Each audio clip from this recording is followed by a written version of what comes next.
ಓಂ ಶ್ರೀ ಪರಿಮಳಾಚಾರ್ಯ ನಮಃ. ಎಲ್ರಿಗೂ ನಮಸ್ಕಾರ. ಶ್ರೀ ರಾಘವೇಂದ್ರ ಕಾರುಣ್ಯ ಚಾನಲ್ಗೆ ಸ್ವಾಗತ. ಅಧಿಕ ಮಾಸದಲ್ಲಿ ಏನೆಲ್ಲ ಗುರುವಾರಗಳು ಬರುತ್ತೆ, ಆ ಎಲ್ಲ ಗುರುವಾರಗಳು ಕೂಡ ಶ್ರೇಷ್ಠ. ಅದರಲ್ಲಿ ಅತ್ಯಂತ ಶ್ರೇಷ್ಠವಾಗಿ ಬಂದಿರುವಂತಹ ಗುರುವಾರ ಅಂತಂದರೆ 4ನೇ ತಾರೀಕು ಏನೇ ಗುರುವಾರ ಬರ್ತದೆ ಅಲ್ವಾ, ಅಷ್ಟು ವಿಶೇಷವಾದಂತಹ ಒಂದು ಶುಭ ಮುಹೂರ್ತದಲ್ಲಿ ಈ ಗುರುವಾರ ಬಂದಿರುವಂತಹದ್ದು. ಈ ಗುರುವಾರ ನಾನು ಹೇಳುವಂತಹ ರೀತಿಯಲ್ಲಿ ರಾಯರ ಪೂಜೆಯನ್ನು ಮಾಡಿ ನಿಮ್ಮ ಮನೆಯ ಬಹಳಷ್ಟು ಕಷ್ಟಗಳು ಕಡಿಮೆಯಾಗಿ ನೀವು ಅಂದುಕೊಂಡಂತಹ ಕೆಲಸ ಕಾರ್ಯಗಳು ನೆರವೇರುತ್ತೆ. ಈ ಗುರುವಾರದ ಶುಭ ಸಮಯ ಅಂತ ಹೇಳಿ ನೋಡುವಂತಹದ್ದಾದರೆ, ನಾನು ಪ್ರತಿ ಗುರುವಾರ ಯಾವ ಸಮಯದಲ್ಲಿ ದೀಪವನ್ನು ಹಚ್ಚಿದ್ರೆ ಬಹಳ ಒಳ್ಳೆಯದು ಅಂತ ಹೇಳಿ ನಿಮಗೆ ತಿಳಿಸ್ಕೊಡ್ತಾ ಇರ್ತೀನಿ. ಹೊಸಬ್ರಿಗೆ ಗೊತ್ತಿರೋದಿಲ್ಲ. ಯಾರೆಲ್ಲ ಹೊಸದಾಗಿ ನೋಡ್ತಾ ಇದ್ದೀರಾ ದಯಮಾಡಿ ಸಬ್ಸ್ಕ್ರೈಬ್ ಮಾಡ್ಕೊಳ್ಳಿ.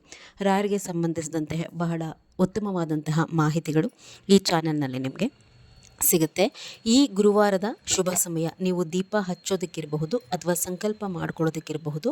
ನೋಡುವಂತಹದ್ದಾದರೆ ಬೆಳಗ್ಗಿನ ಜಾವ 4:10 5:55 ತನಕ ಬಹಳ ಶುಭವಿದೆ. ಯಾರಿಗಾದರೂ ನೋಡಿ, ಮನೆಯಲ್ಲಿ ತುಂಬ ಏನಾದರೂ ಕಷ್ಟಗಳಿದ್ದರೆ ಯಾವುದೇ ವಿಚಾರದಲ್ಲಿ ಅವರು ಈ ಗುರುವಾರ ಸಂಕಲ್ಪ ಮಾಡಿಕೊಂಡು ನೀವು ರಾಯರಿಗೆ ಒಂದು 3 ದಿವಸ ಇಲ್ಲ 5 ದಿವಸ ಇಲ್ಲ ಅಂತಂದರೆ 9 ದಿವಸಗಳ ಕಾಲ ವ್ರತದ ರೀತಿಯಲ್ಲಿ ನೀವು ಅಧಿಕ ಮಾಸದಲ್ಲಿ ರಾಯರ ಪೂಜೆಯನ್ನು ಮಾಡ್ಕೋಬಹುದು. ಬಹಳ ಸರಳವಾಗಿಯೇ ಮಾಡ್ಕೊಳ್ಳೋವಂತಹದ್ದು. ಇನ್ನು 3 ದಿವಸನಾದರೂ ಮಾಡ್ಕೊಳ್ಳಿ, ಇಲ್ಲ 5 ದಿವಸ ಆದರೂ ಮಾಡಿ, ಇಲ್ಲ 9 ದಿವಸ ಮಾಡುವಂತಹದ್ದು ಅತ್ಯಂತ ಶ್ರೇಷ್ಠ. ರಾಯರ ಯಾವುದೇ ವ್ರತ ಮಾಡುವಾಗ ಮನೆಯಲ್ಲಿ ನಾನ್ ವೆಜ್ಜನ್ನು ಮಾಡಬಾರ್ದು.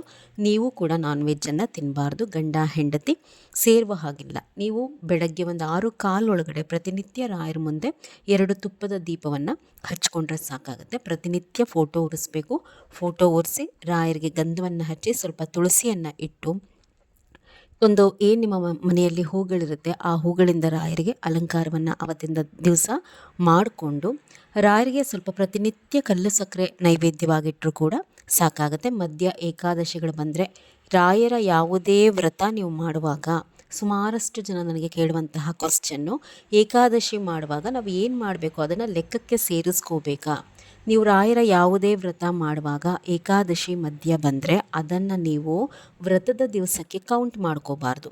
ಆವತ್ತಿನ ದಿವಸವನ್ನು ಬಿಟ್ಬಿಡಬೇಕು ಅಂತಂದರೆ ವ್ರತದ ದಿವಸಕ್ಕೆ ಸೇರಿಸ್ಕೊಳ್ದಲೆ ಏಕಾದಶಿಯನ್ನು ಆಚರಣೆ ಮಾಡಬೇಕು, ಉಪವಾಸವಿರಬೇಕು. ಅದರ ಜೊತೆಯಲ್ಲಿ ಏಕಾದಶಿಯ ಪೂಜೆಯನ್ನು ಮನೆಯಲ್ಲಿ ಸಲ್ಲಿಸಬೇಕು. ಆಗ ಬಹಳ ಬೇಗ ನಿಮ್ಮ ವ್ರತದ ಸಂಕಲ್ಪಗಳು ಈಡೇರುತ್ತೆ.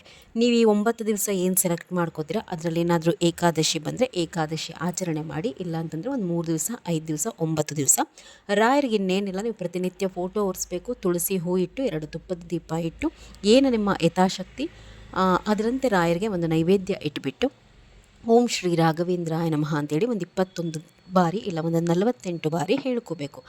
ಅದರ ಜೊತೆಯಲ್ಲಿ ಶ್ರೀಹರಿಯ ಪೂಜೆಯನ್ನು ಕೂಡ ನಾವು ಮಾಡ್ಕೊತಾ ಹೋದರೆ ರಾಯರ ಒಟ್ಟಿಗೆ ನಿಮಗೆ ಬಹಳ ಒಳ್ಳೆಯದಾಗುತ್ತೆ. ಇನ್ನು ಕೊನೆಯ ದಿವಸ ರಾಯರಿಗೆ ಸ್ವಲ್ಪ ಹಬ್ಬದ ಅಡುಗೆ ಮಾಡಿ ಒಂದು ಕಾಯಿಯನ್ನು ಒಡ್ಕೊಂಡು ನೀವು ವ್ರತ ಸಮಾಪ್ತಿಯನ್ನು ಮಾಡ್ಕೋಬಹುದು. ಬಹಳ ಒಳ್ಳೆಯದಾಗುತ್ತೆ ಈ ಪೂಜೆಯನ್ನು ಮಾಡಿದ್ರೆ.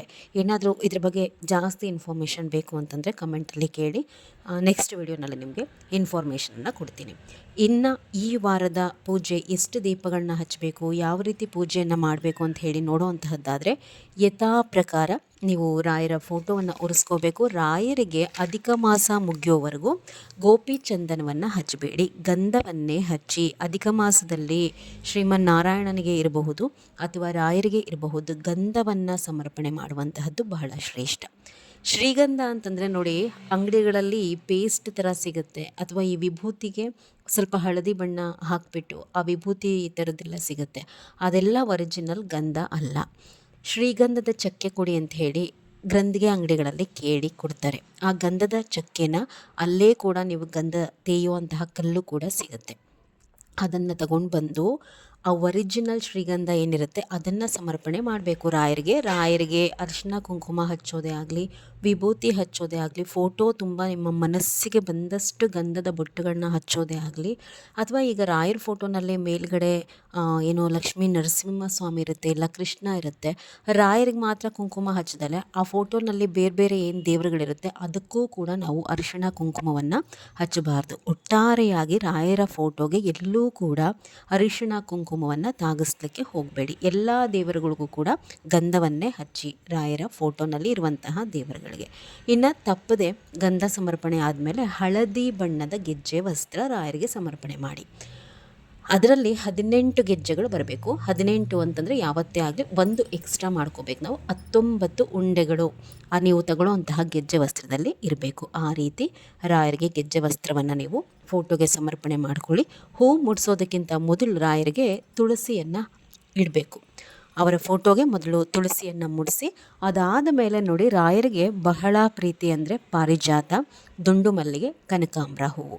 ಈ 3 ಹೂಗಳಲ್ಲಿ ಯಾವುದಾದ್ರೂ ಒಂದನ್ನು ಕೂಡ ರಾಯರಿಗೆ ಸಮರ್ಪಣೆ ಮಾಡಿದ್ರೂ ಕೂಡ ಬಹಳ ಶ್ರೇಷ್ಠ ಅವತ್ತಿನ ದಿವಸ.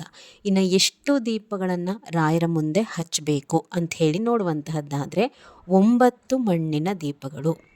ದಯಮಾಡಿ ಸರಿಯಾಗಿ ಕೇಳಿಸ್ಕೊಳ್ಳಿ, ಮತ್ತೆ ಕನ್ಫ್ಯೂಷನನ್ನು ಮಾಡ್ಕೋಬೇಡಿ. 9 ಮಣ್ಣಿನ ದೀಪಗಳು ರಾಯರಿಗೆ ಮಾತ್ರ ಹಚ್ಚಿದ್ದೇ ಮನೆಯಲ್ಲಿದ್ದರೆ ಮತ್ತೆ ಬಳಸ್ಕೊಳ್ಳಿ, ಇಲ್ಲ ಅಂತಂದರೆ ಹೊಸದನ್ನು ತೆಗೆದುಕೊಂಡು ಬಂದು ಅವಕ್ಕೆಲ್ಲ ಸ್ವಲ್ಪ ಅರಿಶಿಣ ಕುಂಕುಮ ಇಟ್ಬಿಟ್ಟು ಒಂದು ತಟ್ಟೆನಲ್ಲಿ ಜೋಡಿಸಿದ್ರೂ ಸರಿ, ಇಲ್ಲ ರಾಯರ ಮುಂದೆ ನೀಟಾಗಿ ಜೋಡಿಸ್ಕೊಂಡ್ರೂ ಸರಿ. ರಾಯರ ಫೋಟೋ ಮುಂದೆ ಜಾಗ ಇದ್ದರೆ ಅದಕ್ಕೆಲ್ಲ ಅರಿಶಿನ ಕುಂಕುಮ ಇಟ್ಟು ಉದ್ದ ಬತ್ತಿಗಳನ್ನು ಒಂದೊಂದು ದೀಪಕ್ಕೆ 2 ಬತ್ತಿ ಹಾಕಿಬಿಟ್ಟು 5 ತರಹದ ಎಣ್ಣೆ ಏನು ಬರುತ್ತೆ ಅದನ್ನು ಹಾಕಿ.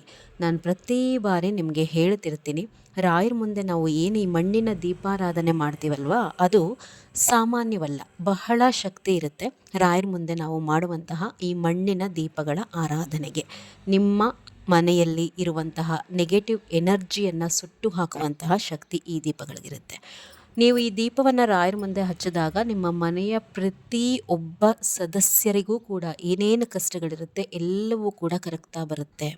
ಈ ದೀಪಗಳನ್ನು ಹಚ್ಚುವಂತಹದ್ದು ಅಷ್ಟು ಶಕ್ತಿಶಾಲಿ. ಸರಿಯಾದ ರೀತಿಯಲ್ಲಿ ಹಚ್ಚಬೇಕು. 5 ತರಹದ ಮಿಕ್ಸ್ ಎಣ್ಣೆಯನ್ನು 9 ದೀಪಗಳಿಗೆ ಹಾಕಿ, ಇನ್ನು 2 ಬೆಳ್ಳಿದೋ ಹಿತ್ತಾಳೆದೋ ದೀಪಾಲೆ ಕಂಬವೋ ಏನು ತಗೊಂಡ್ರೂ ಸರಿ, ಅದಕ್ಕೆ ತುಪ್ಪವನ್ನು ಹಾಕ್ಕೊಳ್ಳಿ. ರಾಯರ ಮುಂದೆ 2 ತುಪ್ಪದ ದೀಪ, ಇನ್ನು 9 ಮಣ್ಣಿನ ದೀಪ, ಒಟ್ಟು 11 ದೀಪಗಳು ರಾಯರ ಮುಂದೆ ಅವತ್ತಿನ ದಿವಸ ಉರಿಬೇಕು. ಮಣ್ಣಿನ ದೀಪಗಳಿಗೆ ಸ್ವಲ್ಪ ತುಂಬ ಎಣ್ಣೆಯನ್ನು ಹಾಕಿ ಸ್ವಲ್ಪ ಹೊತ್ತು ನಿಮ್ಮ ಮನೆಯಲ್ಲಿ ಈ ದೀಪಗಳು ಉರಿಲಿ, ತುಂಬ ಒಳ್ಳೆಯದು.